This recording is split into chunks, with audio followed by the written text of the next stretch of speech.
하나님, 오늘도 주님의 은혜를 구하며 주님께로 나아갑니다. 충만한 은혜를 구하오니 줄이고 목마른 우리의 마음에 성령을 부어 주시옵소서. 죄에 묶여 살아가는 우리들이 죄의 힘에서 풀려나기 원합니다. 주님의 보혈로 정결함 얻게 하시고 새 사람으로 살게 하여 주시옵소서. 오늘도 세상의 물결이 우리 영혼을 혼탁하게 하지 않기를 원합니다. 성령께서 나의 영혼을 지키시고 악한 세상의 것들이 틈타지 못하게 하여 주시옵소서. 주님께서 내려주시는 기쁨으로 가득한 하루를 살고 싶습니다.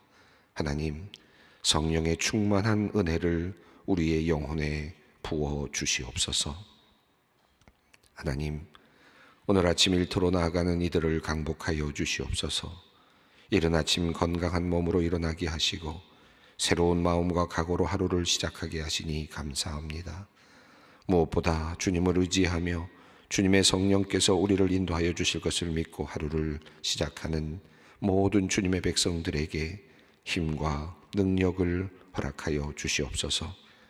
꼭 만나야 할 사람들을 만나게 하시고 좋은 소식들이 들려오게 하시옵소서. 사업에서도 좋은 생각 주시고 도울 사람들을 보내어 주시며 함께 할 좋은 동료들도 준비하여 주시고 연결시켜 주시옵소서. 하는 일마다 성과가 있게 하시고 기쁨도 넘치게 하여 주시옵소서. 윗사람에게는 칭찬을 받고 아랫사람들에게는 존경을 받게 하여 주시옵소서. 일을 결정할 때마다 지혜롭게 하시고 주님의 도우심으로 틀림이 없게 하여 주시옵소서. 저녁에 일을 마치고 집으로 돌아오는 길이 상쾌하게 하시고 감사가 넘치게 하여 주시옵소서. 하나님, 우리 조국 대한민국을 긍휼히 여겨 주시옵소서. 하나님께서 이 나라를 일제의 치하에서 구하여 주시고 6.25 전쟁과 분단의 아픔 가운데서도 대한민국을 자유민주주의 국가로 세워주셨습니다.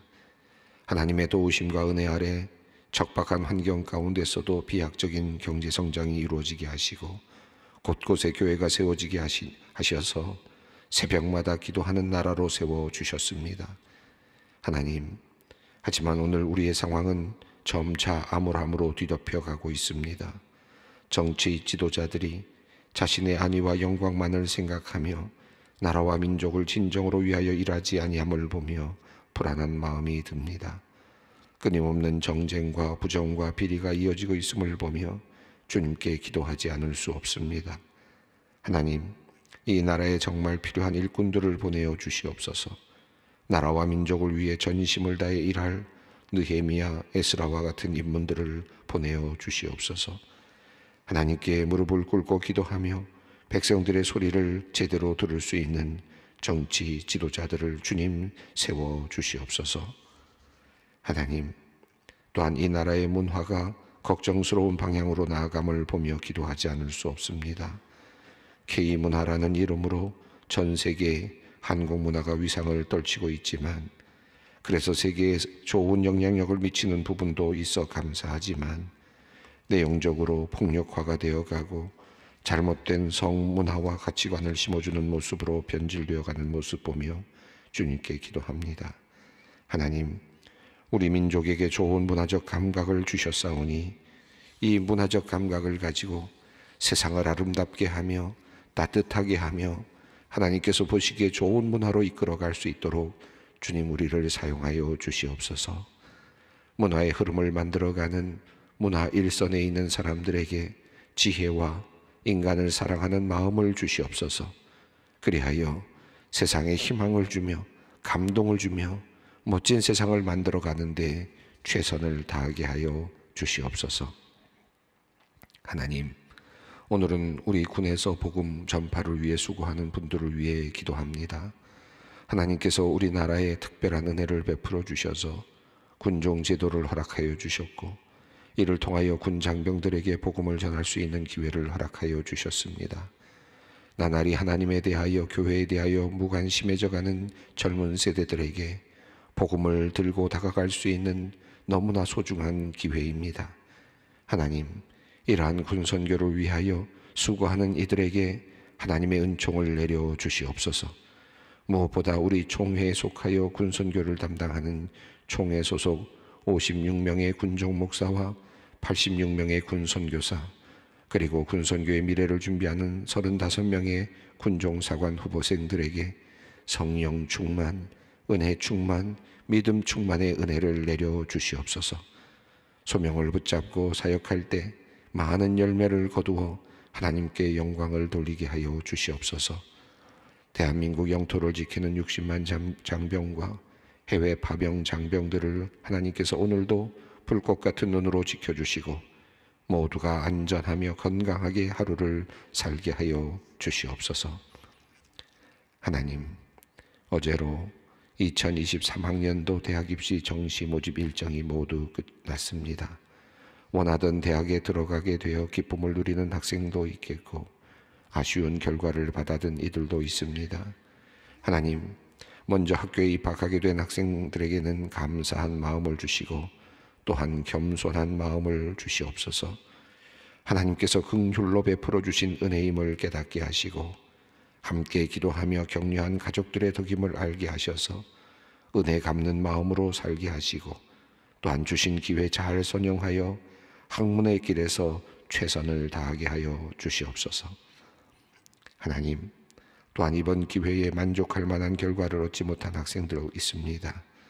몇 번째 아쉽게 좋은 결과를 받지 못해 많이 실망한 학생들도 있습니다.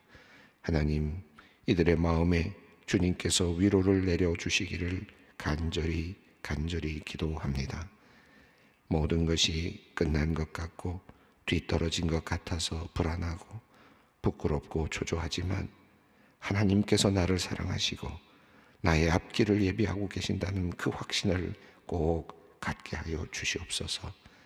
더 좋은 길을 예비하고 하시고 기다리시는 하나님을 믿음의 눈으로 진정 보게 하여 주시옵소서. 함께하는 가족들의 마음에 주님께서 큰 위로를 내려 주시옵소서. 하나님을 의지하며 하나님께 맡기고 마음의 자유를 얻는 은혜를 내려주시고 큰 믿음을 내려 주시옵소서. 이제 우리의 마음을 돌아보며 다시 주님의 말씀 앞에 섭니다. 우리의 어둠을 넘어서는 주님의 빛이 우리의 영혼 깊숙이 비추어 주시기를 원합니다. 성령으로 조명된 말씀이 우리를 빛으로 채워주시고 우리 인생 자체가 등경 위에 놓여진 등불로 주님의 영광 되게 하여 주시옵소서.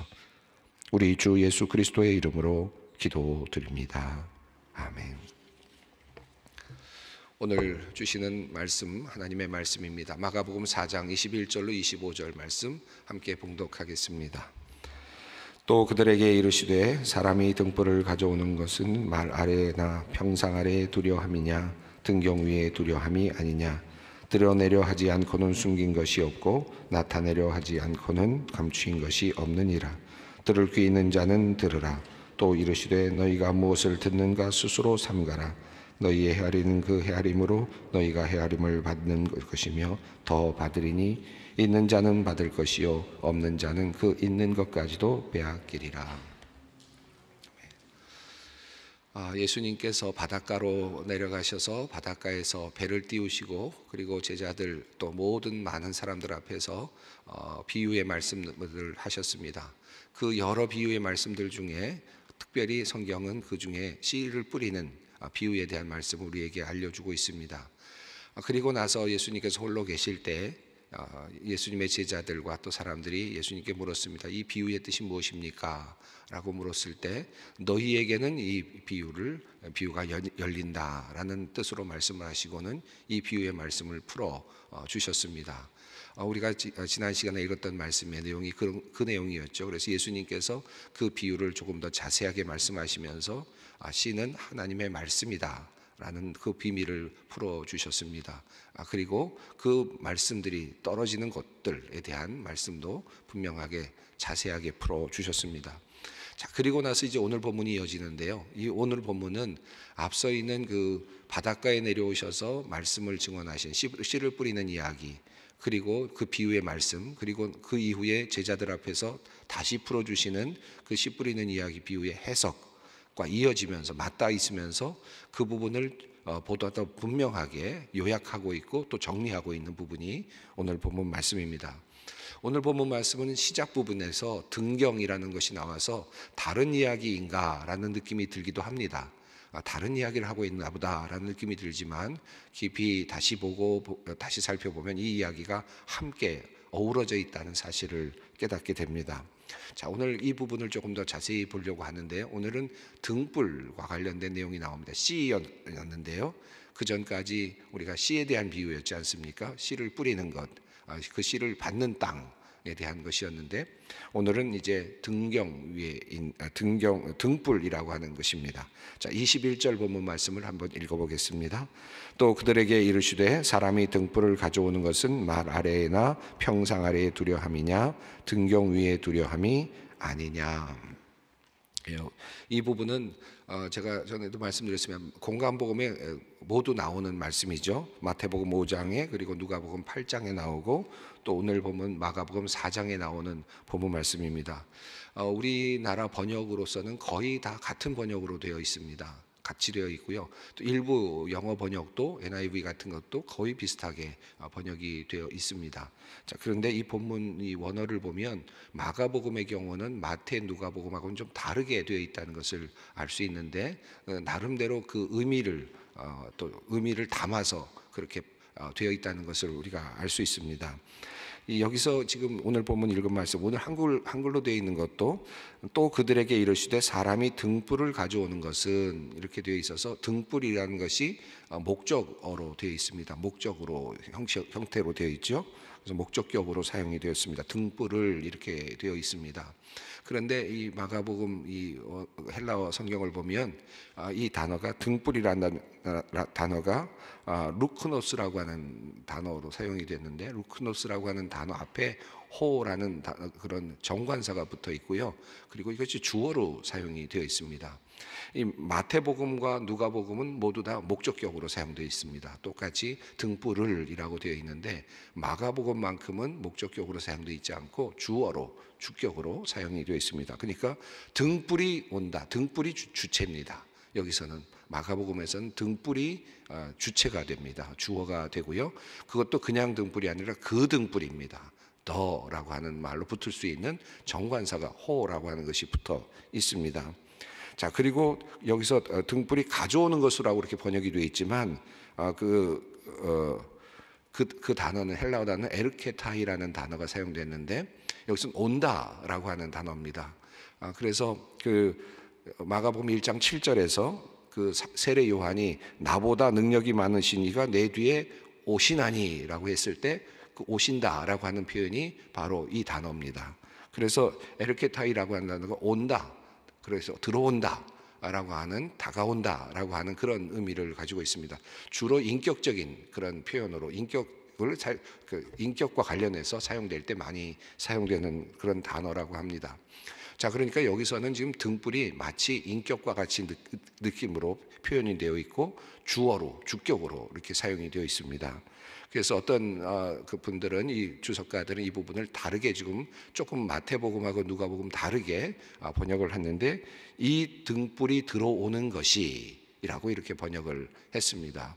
이 등불이 들어오는 것이, 그 등불이 들어오는 것이, 자, 이렇게 표현을 하면 그 등불이 들어오는 것이 말 아래나 평상 아래 두어지려고 하는 것이냐. 자, 이러니까 이 말이라는 것은 뭐 바구니라고도 볼 수 있겠는데요. 이 등불이 들어오는 것이 바구니 아래나 평상 아래 놓이려 함이냐라는 말로 번역을 하고 있습니다. 자, 그러니까 예수님께서 지금 여기서 말씀하실 때 갑자기 등불이 나왔어요. 등불이 들어오는 것이 말 아래 놓이려고 들어오겠느냐, 아니면 또는 침상 아래에 놓여질 생각을 하고 들어오겠느냐라고 이렇게 이야기합니다. 여기서는 지금 주어입니다. 등불이 주어가 되어 있습니다. 그래서 등불이 들어오는 이유가 뭐냐? 등불이 지금 이 안으로 들어오는 이유가 뭐냐? 등불이 그럼 바구니 속에 감춰지려고 들어오겠느냐? 등불이 들어오는 이유가 스스로 생각하기에 어떤 등경 아래 어떤 곳에 그저 평상 아래에 있으려고 오겠느냐? 오는 목적이 뭐겠느냐라고 하는 그런 의미로 다시 볼 수 있습니다. 자, 그래서 그것은 등경 위에 놓이려고 하는 것이 아니겠냐? 모든 것들이 보여줄 수 있는 것, 모든 것들을 비추는 바로 그것에 놓이려고 하는 것이 아니겠느냐라고 하는 의미입니다. 여기서 지금 이 주어로 사용되면서 이것은 이 등불이 누구인가를 분명하게 우리에게 알려주고 있습니다. 누구일까요? 예수 그리스도이시죠.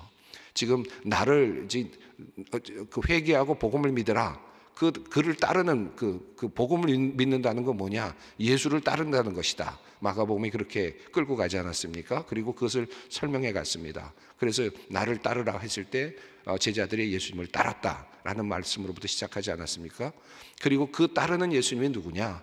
그 지금 예수님에 대한 이야기를 계속하고 있잖아요. 죄를 사하시는 분이시고 또 여러 가지 방식으로 우리에게 보여주고 계시는데, 또 씨를 뿌리시는 분이시고, 그리고 동시에 오늘 본문에서는 등불이시다라고 이렇게 표현하고 있습니다. 이 말씀을 요한복음은 빛으로 이렇게 표현을 했죠. 요한복음 1장에서 빛이 있었다라고 하는 말씀으로 우리에게 알려주고 있습니다. 자, 예수님께서 빛이시다, 예수님이 등불이시다라는 표현. 그래서 마가복음 4장 21절과 요한복음 1장의 말씀은 서로 연관이 되고 있다고 볼 수 있겠습니다. 자, 예수님께서 이 땅에 오시는, 등불로 오시는데, 빛으로 오시는데, 빛으로 오시는 이유가 뭘까? 그것은 숨겨지려고 오는 것은 아니지 않느냐, 그 말이죠. 당연하겠죠. 빛이 오는데 숨겨져서 빛이 드러나지 못하게 하려고 빛이 올 이유가 뭐가 있겠습니까? 빛이 오는 이유는 모든 것을 비추어 내고 밝히려고 하는 것 아니겠느냐. 본래 목적이 그렇다는 거죠. 예수님의 본래 모습은 그런 모습입니다. 자, 그런데 문제는 뭐냐면, 그런데 왜 예수님은 지금 숨으시는가? 왜 예수님은 지금 그 빛이 잘 드러나지 않게 되어 있는가? 라고 하는 이야기입니다. 22절 말씀입니다. 함께 읽겠습니다. 드러내려 하지 않고는 숨긴 것이 없고 나타내려 하지 않고는 감추인 것이 없느니라. 자, 그러니까 예수님께서 지금 빛으로 오셔서 모든 것이 드러나게 하는 것이 목적이죠. 예수님의 오신 목적이고 예수님의 존재 목적입니다. 자, 그런데 현재는 어떻습니까? 숨겨져 있습니다. 숨겨져 있다. 자, 숨겨져 있는 모습을 보여줍니다. 그리고 미래는 어떻게 되어 있습니까? 결국은 드러나게 될 것이다. 자, 숨겨져 있는 이유가 뭘까요? 왜 예수님의 그 빛이 이제 숨겨져 있고 아직 드러나고 있지 않는가? 하나님의 그 영광, 예수님의 인성 안에 감춰져 있는 하나님의 영광이 아직 온전하게 드러나지 않습니다. 완전히 드러나지 않습니다. 왜 그럴까? 이 세상을 그렇게 함으로써 압도하지 못하게, 이 세상을 압도하지 않기 위해서, 다시 말하면 우리가 하나님을 대면해 볼 때 우리가 어떻습니까? 우리가 사실은 하나님 앞에서 대면해 볼 때 우리는 결국은 죽는다 라고 하는 게 구약적인 개념 아닙니까? 우리가 하나님을 바로 볼 수가 없죠. 그런 의미에서 예수님께서 지금 자신의 빛을 감추고 계신다라고 이렇게 할 수 있겠습니다. 자, 그러나 이것은 어떻게 해서 그 빛이 지금 비추어져 있고 그 빛이 지금 나타났지만 현재는 감추어져 있는 상태에 있다. 그런데 이것은 결국은 어떻게 됩니까? 드러나려고 하는 목적을 가지고 지금 존재하고 있다. 이 땅에 오신 빛으로 오신 예수님은 드러나고자 하는 목적, 모든 이들에게 밝히 비추어지고자 하는 목적으로 오셨지만, 그러나 지금 상황적으로 주님께서는 지금 감추어져 있는 상태에 있다라고 이렇게 표현합니다. 자, 이 말씀을 다시 앞으로 돌아가서 씨 뿌리는 자의 비유를 다시 보면 그 맥락이 이어지지 않습니까? 예수님께서 씨를 뿌리는 비유를 말씀하셨습니다. 모든 사람들 앞에서 하셨습니다. 수많은 사람들 앞에서 하셨습니다. 자, 그리고 나서 예수님께서는 제자들 앞에서 말씀하시기를 뭐라고 말씀하십니까? 하나님의 나라의 비밀을 너희에게는 주었으나 외인에게는 모든 것을 비유로 하나니, 11절에서 그렇게 말씀하시죠. 감추어 두셨다는 겁니다. 하나님 나라의 비밀을 말씀으로 주셨는데 그 말씀 비유로 주셨는 이유는 그 하나님의 말씀이 모든 사람들에게 확연하게 드러나는 것이 아니라 감추어지게 만드셨다. 그 빛이 아직 드러나지 않은 겁니다. 빛이 드러나지 않은 상태에서 빛은 왔습니다. 그럼 빛의 목적은 지금 온 천하를 비추는 것이 사실은 목적입니다. 아직 온전하게 드러나지를 않고 있습니다. 자, 그러니까 씨를 뿌리는 비유와 지금 등경 위에 놓여져야 될 그 등불에 대한 비유가 연결이 되고 있죠. 자, 그러면 이 감추어진 이 빛은 어떻게 해서 우리가 알 수 있는가? 이 감추어진 빛은 어떻게 해서 우리가 알아챌 수 있는가? 라고 하는 이 문제입니다. 자, 이 문제에 대한 답이 23절부터 나오죠. 23절 말씀 있습니다. 들을 귀 있는 자는 들으라. 자, 이 빛은 어떻게 해서 이 감추어진 빛이 드러나게 되느냐? 결국 이 빛은 들음을 통해서 나타난다. 들음을 통해서 나타난다는 겁니다.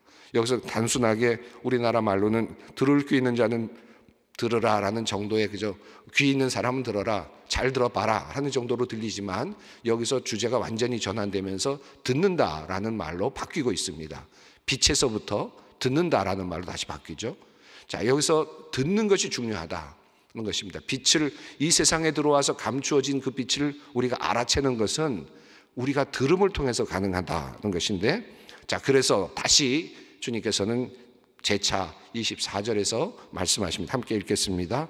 또 이르시되 너희가 무엇을 듣는가 스스로 삼가라. 너희의 헤아리는 그 헤아림으로 너희가 헤아림을 받을 것이며 더 받으리니. 자, 여기서 중요한 게 말합니다. 너희가 무엇을 듣는가 스스로 삼가라. 자, 그러니까 우리가 이 세상에 나타나시는 빛, 우리가 감추어져 있는 빛, 그러나 온전히 드러나시기를 지금 기대하고 계시는 그 빛을 우리가 알아차리는 길은 우리가 들음으로써 가능한데, 그러므로 너희가 어떻게 들을 것인가 스스로 조심해야 된다. 너희가 듣는 것을 신중하게 해야 된다. 그냥 허투루 들어서는 안 된다. 그냥 그저 스쳐 지나가듯 들어서는 안 된다. 이 듣는 것을 굉장히 중요하게 생각하고 듣는 것에 대해서 신중해야 된다라고 하는 말입니다. 왜냐하면 이 들음을 통해서 믿음이 나오고, 들음을 통해서 하나님, 빛으로 오신 하나님을 볼 수 있는 길이 열리기 때문이라는 것이죠. 자, 그래서 스스로 너희가 듣는 것을 삼가면서 조심스럽게 들어야 된다는 것입니다. 자, 그러면서 이렇게 말씀하시죠. 너희 헤아리는 그 헤아림으로 너희가 헤아림을 받을 것이며 더 받으리니. 이 말씀을 이렇게 해석하면 어떨까요? 너희가 들으려고 하는 준비를 얼마나 하고 있느냐에 따라서, 그 척도에 따라서 너희가 말씀의 이해력이 생겨나게 된다. 너희가 헤아리는 그만큼 헤아릴 수 있도록 해주시겠다.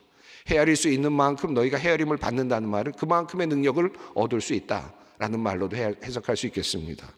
자, 너희가 헤아리는 그 헤아림, 너희가 생각하고 너희가 그 말씀을 듣고 이해하는 그만큼 하나님께서 열어주시고 또 열어주신다는 것입니다.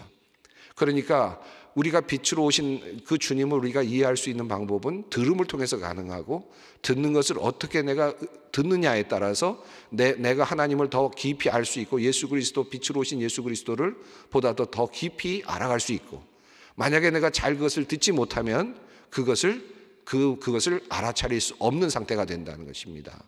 자, 그래서 여기서 보면 더 받는다라는 표현이 나옵니다. 어떻게 듣느냐에 따라서 내가 조금 더 노력하고 들을 준비를 가지고 말씀에 귀를 기울이면서 나의 삶에 적용하면서, 그리고 나의 마음에 영혼에 받아들이면서 그것을 내 안에서 믿음으로 받아들일 때, 그것은 조금씩 그 문이 더 열리고 그 숨겨졌던 것들이 조금씩 열리면서 보다 더 분명한 그 빛을 보게 된다는 것이죠. 등불이 등불로서 역할을 하게 되는 것을 발견하게 된다라고 할 수 있겠습니다. 자, 그래서 이 받는다라는 표현을 하면서 25절에서 또 이야기를 합니다. 있는 자는 받을 것이요 없는 자는 그 있는 것까지도 빼앗기리라. 자, 듣는 자가 잘 듣고 열심히 들으면 가지고 있는 믿음이 점점 자라날 것이고, 반면에 잘 듣지 못하면 그 비밀이 점점 가리워져서 결국은 도리어 있던 것까지도 사라지게 될 것이다 라고 하는 말씀입니다. 자, 등불로 오신 그 주님이 이 세상에 오셔서 드러나기를 원하고 계시고 모든 사람들에게 알려지기를 원하십니다.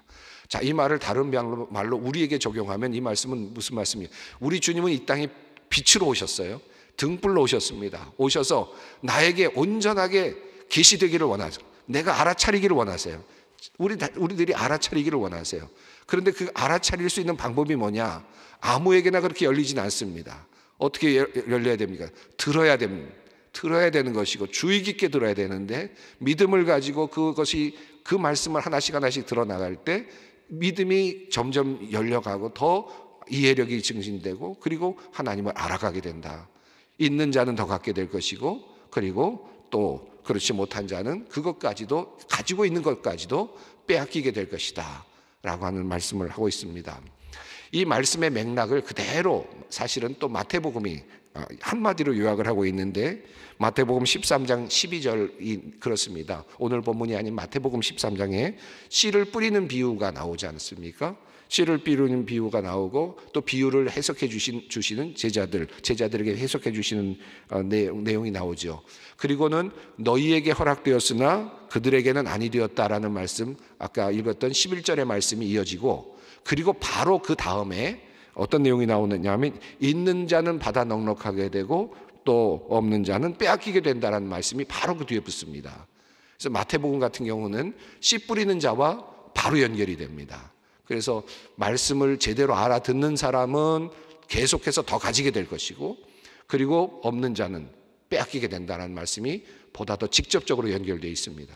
이 마가복음 같은 경우는 등불이라고 하는 것을 안에 넣고, 등불이 알려지는 것과 연결되면서 듣는 것과 연결되는 하나의 또 다른 그 그림을 그려주고 있습니다. 우리가 이 마가복음이 그려주고 있는 이 그림은 보는 것도 있고요, 듣는 것도 있습니다.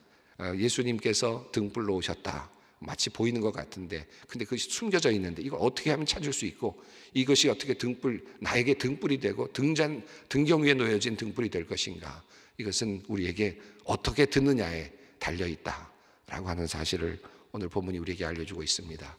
오늘 이 말씀 붙잡고 함께 나가십시다. 바르게 듣게 하옵소서. 그리고 더 깊이 믿음으로 듣게 하옵소서. 이 마음 가지고 주님 앞으로 나아가겠습니다.